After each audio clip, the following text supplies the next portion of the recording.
चाल बाज ड्रामे की आज की किस्त में आपने देखा कि आयजा का ख्वाब सच हो जाता तो क्या ही अच्छा होता।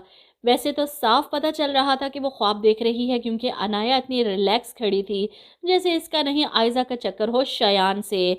बहरहाल असद ने पहली बार कोई अकल की बात की कि आयजा के सर पर सारी बात डाल दी कि तुम आशिर को इस घर से जाने से रोकोगी और ईशल भी यहीं रहेगी।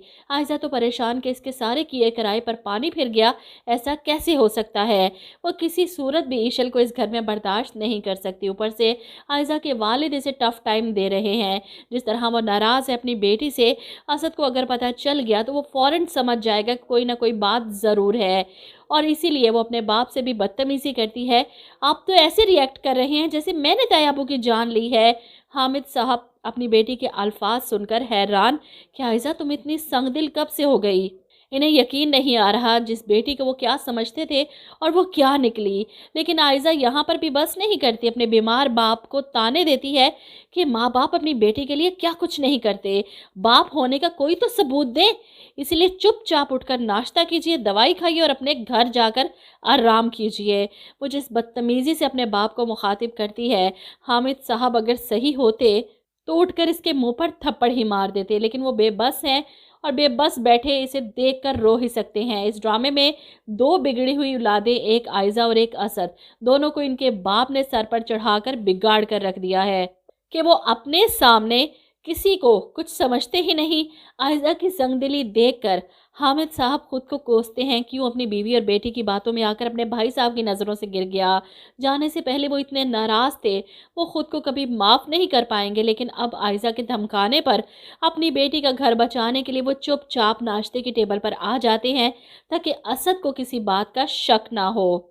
वहीं आयजा किचन में खड़ी नाश्ते की तैयारी कर रही है जब ईशल इसका हाथ बटाती है और दोनों में काफ़ी तू तू मैं हो जाती है। आयजा तो किसी सूरत ईशल को इस घर में बर्दाश्त नहीं करने वाली।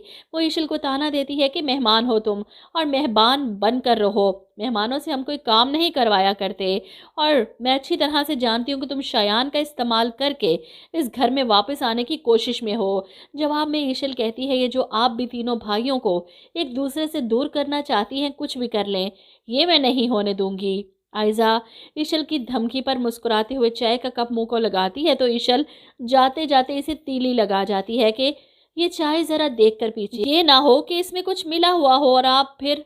वो ऊपर की तरफ इशारा करती है और मुस्कुराते हुए वहाँ से निकल जाती है, लेकिन आयजा फ़ौरन चाय छोड़ देती है, कहीं ईशल ने सचमुच इसमें कुछ डाल ना दिया हो। वहीं नाश्ते की टेबल पर सब इकट्ठे बैठे हैं। कब्रिस्तान से आने के बाद असद, रूहान और आशिर काफ़ी उदास हैं। ऐसे में आशिर बताता है कि भाई नाश्ता करके हम दोनों जा रहे हैं, लेकिन मैं आता रहूँगा। और यहाँ पर असद फ़ौरन बेचैन हो जाता है, तुम यहाँ रह सकते हो आशिर, मत जाओ यहाँ से। इस पर आशिर कहता है, अगर इस शर्त पर मुझे इस घर में वापस आना है कि ईशल की इस घर में कोई जगह नहीं, तो ऐसा नहीं हो सकता। जिस पर असद आंखों में आंसू लिए ईशल की तरफ देखता है कि ईशल भी यहाँ रह सकती है। असद की बात पर आयजा हैरत से इसे देखती है, इतना सब कुछ किया इसने ईशल को इस घर से निकालने के लिए, और असद ने कितने आराम से ईशल को यहाँ रहने की इजाज़त दे दी। इस मौके पर ईशल भी आशिर को समझाएगी कि जब असद भाई ने कह दिया, इसका मतलब हम कहीं नहीं जा रहे। वो नहीं चाहती कि आशिर अपने भाइयों से दूर रहकर परेशान रहे, उदास रहे। वो चाहती है कि सब इकट्ठे रहें। और इधर शयान के वापस आने से ड्रामा काफ़ी इंटरेस्टिंग हो सकता है अगर इसे प्रॉपर तरीके से सामने लेकर आएँ। गुज़श्ता कल के टीज़र में दिखाया था शयान और ईशल की फ़ोन कॉल का सीन, और आज के टीज़र में भी वही सीन रिपीट किया गया है। इससे पता चलता है कि ड्रामा किस कदर सुस्त रवि से आगे चल रहा है।